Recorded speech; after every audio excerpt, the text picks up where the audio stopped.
bachelor dari Tianjin University dengan major finance. Nah, yuk kita kulik-kulik experience dia gimana sih waktu belajar finance major, dan sekarang dia juga lagi semester 8 lagi nyusus skripsinya nih. Boleh langsung Angelina kenalan dulu boleh lah. Halo, jadi nama aku Angelina Siswanto. Sekarang lagi ambil finance di Tianjin University dan sekarang lagi tahun keempat, semester 8. Tapi karena lagi nggak bisa balik, jadi ya begitulah, lagi online. Berarti sempat namanya offline lah ya? Sempat 1,5 tahun offline. 1,5 tahun tuh sekarang online. Berarti tahun ini lulus ya? Amin. Ya. Nah, kamu tuh akhirnya kenapa sih pilih kuliah di China? Oke, jadi sebenarnya ini ceritanya lumayan lucu sih. Jadi sebenarnya awal-awal dari aku SD, SMP, SMA itu sebenarnya pengennya jadi dokter, kayak ambil IPA kayak supaya bisa jadi dokter gitu kan.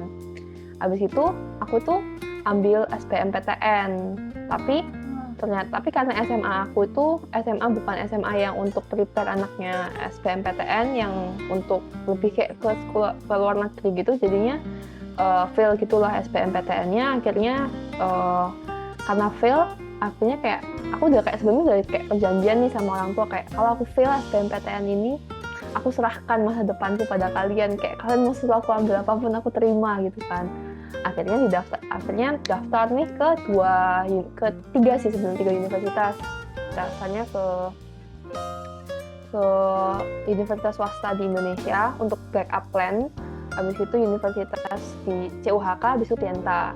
Nah, habis itu pas pengumuman ternyata yang paling besar beasiswanya dapatnya tuh yang Tienta, yang dapatnya kan yang sebenarnya yang Tianjin International Student Scholarship gitu. Jadinya akhirnya terus finance-nya juga sebenarnya kayak disaranin juga sama mamaku gitu kan, katanya kayak finance ini oke, prospeknya oke gitu. Jadi kayak bagusnya ambil finance gitu daripada accounting, karena finance itu lebih forward looking kan, kalau accounting kan lebih ngitung gitu.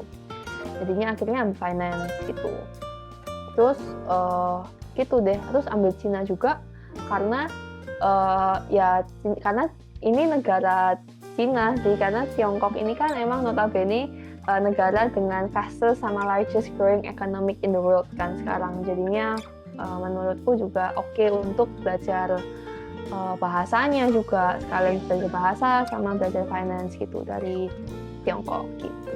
Oh, berarti terus kamu kenapa, kan dari 3 kan ada pilih yang di swasta, terus ada satu lagi itu sama akhirnya di Tienta kan. Nah, kenapa pilihnya Tienta gitu loh? Maksudnya kan mungkin ada yang di Shanghai atau di mana gitu.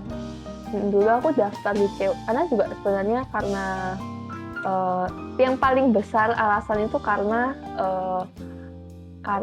Tienta ini aku ditawarin juga sama guru aku yang di sekolah gitu loh. Dia bilang ada beasiswa di sini yang masih buka, karena waktu itu benar-benar mepet sih, abis aku pil SBMPTN itu udah mepet banget sama sebelum SBMPTN, tapi kan emang lagi sibuk banget kan, prepare SBMPTN itu masih sibuk banget. Jadinya aku tuh benar-benar nggak ada waktu buat ngurusin medical check up lah, ngurusin ambil HSK lah, apa segala macam gitu, nggak ada waktu. Jadinya yang saat itu pas banget lagi buka dan kemungkinan keterimanya besar tuh yang Tienta katanya guruku gitu. Jadinya akhirnya kayak oke lah, kayak apply gitu di Tienta. Karena sebenarnya guruku tuh ada nawarin dapat CGS di mana sih, di Sun Yat-sen gitu kalau nggak salah. Tapi kalau aku tuh belum bisa karena kan Sun Yat-sen dan HSK aku tuh dulu tuh belum HSK 5, masih HSK 4. Jadinya akhirnya dengan berbagai pertimbangan akhirnya pilih Tianjin University, dan sebagai universitas yang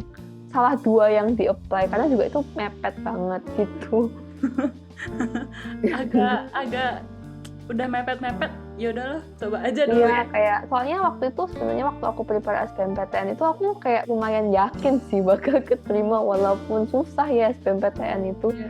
Jadi kayak aku mikir kayak palingan kemungkinan keterima palingan 50-50 lah, palingan ya mungkin sedikit mungkin karena aku sudah berusaha mungkin, tapi ternyata tidak gitu. Makanya sempat abis fail itu ditawarin kayak mau nggak ambil kedokteran di swasta, tapi aku bilang nggak deh, kalau swasta kemahalan kan, swasta aja masuk itu 300 juta kayak Iya, buset, benar. 300 juta bisa buat langsung lulus satu S1 kan. Jadinya kayak udahlah nggak usah deh, akhirnya itu deh ganti haluan ke finance, yang akhirnya juga sebenarnya jatuh cinta juga sama finance. Jadi nggak nyesel, kayak kalau ditanya nyesel nggak sih ambil SBMPTN terus gagal, aku bilang sih enggak, karena dulu aku sempat hampir bilang aku nggak mau ambil SBMPTN karena aku kayak udah cut duluan gitu loh, tapi akhirnya aku ambil lagi gitu karena ya udahlah, makanya kayak udahlah bayar aja gitu kan SBMPTN.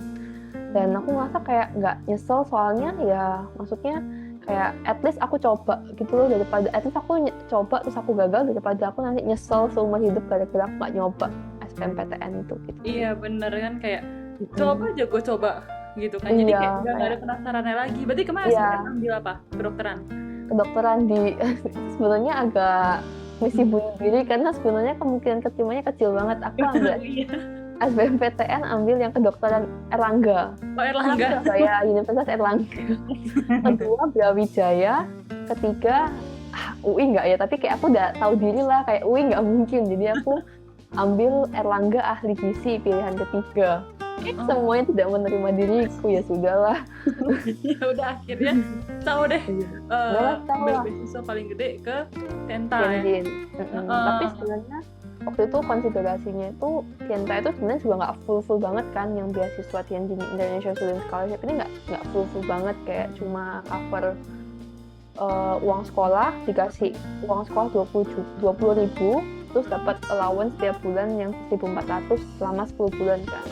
Tapi kayak mama papaku bilang nggak apa-apa kalau misalnya toh kamu di tahun kedua nggak dapat, tahun ketiga nggak dapat, itu masih jauh lebih murah daripada kamu ambil kedokteran. Jadi ya tak apa-apa gitu, kayak oke. Iya benar. Tapi boleh dong share kayak kamu tuh waktu apply Tianjin International Scholarship ini gimana sih? Jadi ya kayak tadi aku bilang kan, kayak itu mepet banget, itu sungguhan spot jantung sih. Jadi mepet banget, deket sama persiapan, deket banget sama tanggal SBMPTN.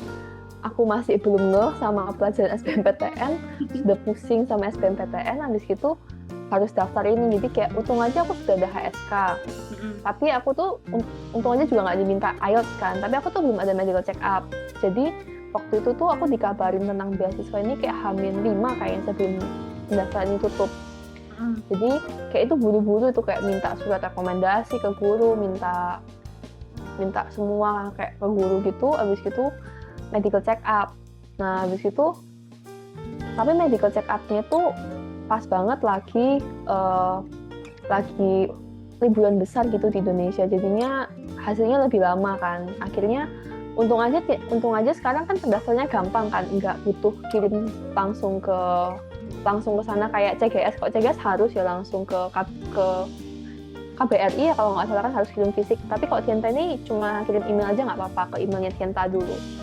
Jadinya langsung aja gitu, kayak kirimnya langsung ke email. Waktu pokoknya mepet banget. Waktu itu juga sebenarnya aplikasiku tuh belum lengkap banget, jadi aku kirim itu 70% aku kirim sekarang, sisanya tuh yang medical check up yang harus diambil setelah liburan besar selesai itu aku kirim setelah masa pendaftaran tutup. Aku bilang kayak ini yang attachment yang kemarin yang miss gitu. Untung aja sama Tienta tuh baik sekali, diterima gitu. Aku sudah takut kayak apakah mereka tidak menerima, soalnya aku mikirnya kan ini Tienta kan, dan bayanganku dulu tuh sekolah publik itu pasti banyak peminat kan, apalagi kan namanya aja Tianjin University yang nggak ada embel-embelnya, biasanya kan emang rankingnya lumayan tinggi kan, jadinya agak ciut gitu loh di awal-awal gitu.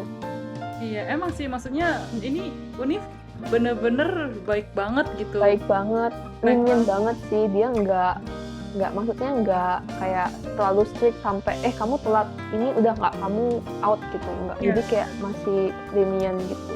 Betul kayak udah mepet juga tetap mereka di kontak gampang, terus bener tanya-tanya masih gampang juga. Benar. Tapi kamu kemarin apply sendiri atau kayak by agency? Apply sendiri, jadi kayak ditawarin sama sekolahku, habis itu aku apply sendiri aja, aku kirim. Soalnya emang cara aplikasinya itu cuma kirim aplikasi doang, kayak cuma emang benar-benar kirim itunya doang, jadi nggak pakai isi Kalau CGS kan masih isi website apa Ya, lagi kan. benar. Tapi kalau Tianjin University tuh waktu itu daftarnya tuh bener-bener cuma kirim email, makanya aku juga agak ini Bingung. sebulan selesai. Iya, Ini gini doang. aku juga waktu pakai JGS kirim email, email. Iya, email. Iya.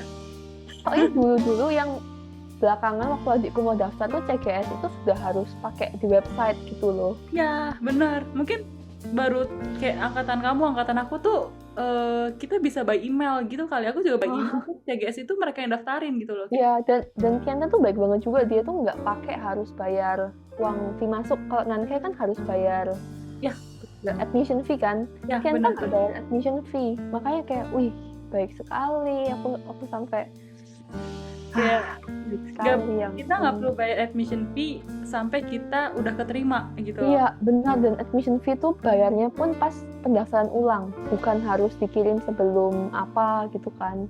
Ya, Pas benar. di pendaftaran ulang kan baru bayar admission fee, dan itu kayak mantap. Iya, kayak ini ternyata hebat juga ya gitu, maksudnya dia profile benar-benar kayak Iya benar, baik banget. benar-benar baik banget.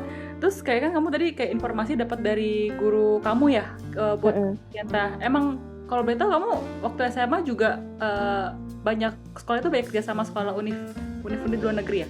Jadi kalau SMA aku tuh kan international kan, dan itu emang 2 kurikulum, dan kayak di satu itu emang kayak sebenarnya kita tuh kayak kalau ditanya SMA aku tuh sebenarnya SMA yang termasuk kuat di bahasa Mandarinnya, cuman aku aja yang paling males gitu loh bahasa Mandarin dulu, jadi kayak ya begitulah. Setelah bertahun-tahun baru HSK 4, jadinya kayak sebenarnya emang kayak universitas emang yang fokus di bahasa Mandarin, dan salah satu kepala departemen bahasa Mandarin ini tuh dia itu ada koneksi gitu loh, kayak untuk kayak misalnya ini universitas ini buka ini gitu, ada beasiswa ini kayak ini gitu, dan dia tuh juga ada kayak koneksi untuk CGS. Makanya kan kalau misalnya waktu itu aku sempat ambil HSK 5 dulu waktu SMA kelas 11. Tapi kalau terus dibilang kalau kamu bisa ambil HSK 5 dan kamu berhasil, kamu tuh nanti aku bantuin, gurunya tuh bilang kayak nanti aku bantuin untuk kamu apply di Sun Yat-sen, ambil dapat CGS gitu, tapi dengan syarat kayak kontrak gitu loh sama sekolah. Jadi kayak syaratnya tuh lebih kayak ke kontrak sekolah, tapi karena yang punya aku ini aku apply sendiri dan juga beasiswanya nggak sebesar itu, nggak ada kontrak. Dan kamu kalau boleh tahu nggak pakai foundation atau pakai nih? Nggak pakai, jadi langsung. Karena jadi sebenarnya itu agak hal yang tidak aku sarankan ya teman-teman, tapi nggak mental soalnya sebenarnya orang-orang itu yang sebenarnya aku kan belajar HS, jadi pas SMP SMA sih, SMP SMA itu mulai sekolah di yang sekolah ini kan, yang belajar bahasa Mandarin itu setiap hari gitu loh. Tapi masalahnya bahasa Mandarin yang kita pelajarin untuk HSK sama belajar Mandarin yang kita pelajarin untuk belajar matematika atau finance atau keuangan yang hitung-hitung itu beda gitu loh. Jadinya di HSK, mungkin HSK 5 kita diajarin apa gitu, tapi belum tentu kita lulus HSK 5 tapi kita ngerti term-term matematika gitu loh. Kayak dulu waktu pertama kali aku kan HSK 4. HSK 4 harusnya maksudnya kayak ya nggak cupu-cupu banget lah harusnya ya. Tapi Ijai Dengi aku aja nggak tahu gitu loh dulu kayak caranya ngomong pertambahan tuh kayak gitu. Baru tahu, makanya butuh banget sama foundation program kalau yang ambil bahasa Mandarin. Tapi kalau Inggris kayaknya nggak perlu lah ya. Nggak perlu lah kalau Inggris. Kan palingan cuma kayak main oke, sih. Oh, sebenarnya nggak apa. Nunjuk jadi gitu. Tapi kalau kelas kayak kok gue jadi bego sendiri ya di kelas ya. Iya benar-benar itu aku dari pas SMA tuh pede, habis itu masuk semester 1 kayak agak pede dikit, pas semester 2, 3 udah habis, confidence-nya hilang. Langsung terjun ke bawah. Cuman ya itu ya pengalaman lah, kayak kita jadi bisa lebih struggle lagi buat di luar. Ternyata kayak gini loh, gue kalau sekolah di Tiongkok gitu kan. Tapi kalau menurut kamu first impression kamu waktu ke Tianjin University itu gimana sih? Kan kamu juga ngerasain dua ya, offline sama online ya. Wah, kalau Tianjin University itu bener-bener sih kayak kalau dibilang kampus impian, mungkin buat aku kampus impian soalnya bener-bener tempatnya tuh bagus banget pas pertama kali masuk gerbang. Aku udah sering banget kayak lihat gerbangnya Tianjin University kan emang kayak ikonik kan, kayak dimana kalau kita search Tianjin University di Google tuh pasti langsung gitu kelihatan gerbang yang di Laoxiao kan. Tapi pas masuk itu kayak bener-bener kayak wah gila, abis itu wah udah kayak nggak bisa berkata-kata sih, kayak bener-bener bagus banget, kayak apalagi dormnya juga kan. Aku kan waktu itu awal-awal masuk itu aku kira dormnya bakal kayak jangan-jangan dorm yang crappy yang kayak nggak ada kamar mandi kalau di luar menderita tersiksa. Ternyata bagus banget sih dormnya, kayak untuk harga yang dia tawarin di tempat yang di tengah kota itu worth it banget sih dibandingin di luar-luar kan. Kayak untuk harga juga oke, dan makanan juga tinggal jalan dikit udah ada kantin, dan luar biasanya lagi tuh ada kantin halal gitu loh di sana. Iya. Kayak ada satu kantin emang yang enggak ada babinya dan kayak memang bebas, memang halal gitu loh. Dan itu menurutku hebat banget sih, karena pas awal-awal datang Cina kan aku selalu dikasih tahu kayak kalau kamu muslim kamu akan susah cari makanan halal, tapi ternyata tuh di kantin sekolah aja itu ada gitu loh yang halal. Jadi kayak wih hebat sih. Terus orang-orangnya sebenarnya baik-baik juga, kayak di dekat kampus ada pasar untuk untuk misalnya mau masak atau apa gitu. Jadi kayak benar bagus banget sih, kayak first impression terus ditambut sama teman-teman juga, jadinya kayak tambah kayak nggak homesick lagi sih, kayak udah fokus kayak bener banget. Kayak ini kampus pas lihat kok di internet biasa aja gitu, bagus gitu. Coba pas masuk ke dalam, oh gini. Iya, kayak gini ya ampun. Kampus di Tiongkok kan besar kan, kalau dibandingin sama kampus di Indo kan nggak ada dorm, gedungnya paling berapa lah gedungnya, nggak sampai berkompleks sampai ada gang-gangnya kan. Bener. Buat kayak wih gila, ini kayak mau jogging aja palingan bisa mati nih jogging satu tuntas. Nggak usah deh, nggak usah jogging deh, darat lapang gede banget, dah tidur lagi, tarik selimut. Aku juga pas lihat yang di kampus barunya, gede banget sampai ke dalam, itu jauh banget ini jalannya sampai ke dalam 2 kilo ya. Aduh, benar-benar gitu tuh kayak benar-benar bagus. Pas ke kampus baru juga, wah kampus bagus banget. Bagus banget. Nah, teman-teman kalau mau lihat yang kampus baru nanti sela-sela aku juga masukin nih gambar kampus baru suasana kayak gimana. Nah, lihat kampus baru tuh dormnya itu bener-bener itu bener kayak bagus. Iya, kayak ini private bedroom, ada lift. Waktu telepon ada tapi ada lift di kampus baru. Bener-bener kayak bener-bener nggak kayak dorm gitu loh, yang kayak sepemikiranku kayak bakal tersiksa di dorm, creepy, terus kayak serem gitu kan enggak. Iya bener.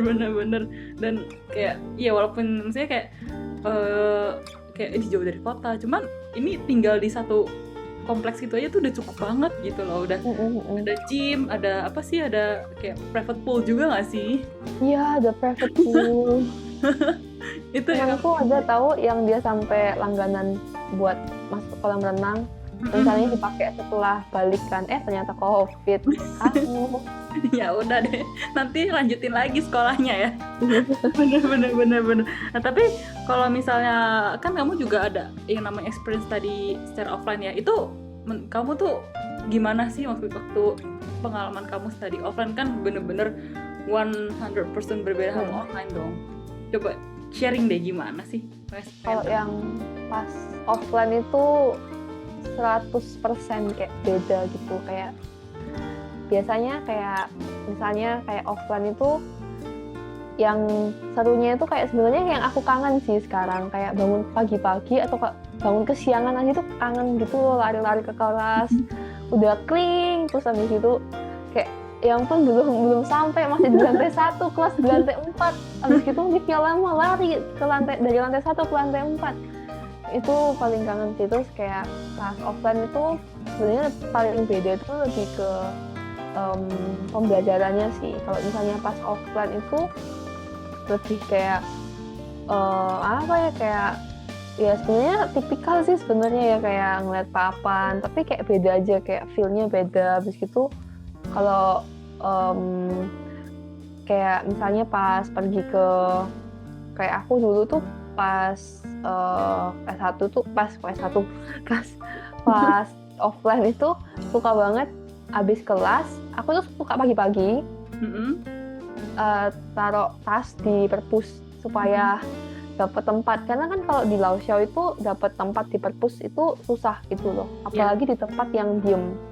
Itu harus sampai kayak lihat aplikasi di Weixin untuk cari mana ini yang masih kosong gitu loh. Biasanya sudah penuh jam, ini dimulai tuh jam 7 bisa pilih, tapi jam 7 itu sudah habis biasanya, kayak sesusah itu juga dapatnya. Jadi kayak kadang-kadang kalau nggak dapet, aku biasanya pagi-pagi jam sebelum kelas itu udah datang ke sana untuk cek tempat tidur, tempat kursi. Kalau nggak ada di tempat yang rame, nggak ada tempat yang sepi, udahlah di tempat yang agak rame nggak apa-apa, yang penting ada tempat kan. Terus abis itu kelas ke perpus lagi gitu. Jadi kayak kangen sih yang kayak bisa kayak gitu. Tapi untuk lebih kayak yang kangen tuh lebih kayak bisa yang ngalamin itu semua sih, karena dari pembelajaran sebenarnya sama aja. Tapi waktu aku semester 4